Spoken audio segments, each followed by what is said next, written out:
بتشوفوا ولادكم قاعدين بالساعات قدام الألعاب ومش فاهمين هم بيعملوا ايه. الرفض التام بيخلق فجوة، لكن المشاركة الذكية هي اللي هتخليكم تسيطروا على الموقف.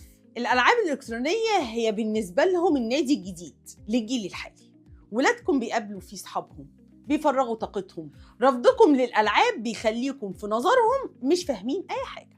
اسألوهم عن اللعبة، إيه أهدافها، ليه بيحبوها، وممكن تلعبوا معاهم مرة في الأسبوع. كده هتكسروا الحاجز ويخلي ابنك يسمع كلامك ونصيحتك بعدين. بلاش جملة سيب الموبايل دلوقتي وهو في نص الجيم. اتفقوا على وقت محدد أو عدد جيمز معينة قبل ما بيبدأوا اللعب أصلا، عشان يحسوا إنكم محترمين وقتهم.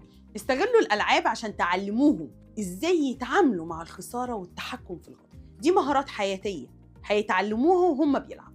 حاولوا تعرفوا مين اللي بيلعب معاهم أونلاين، وحذروهم من الكلام مع أي حد غريب أو مشاركة أي بيانات جوه اللعبة.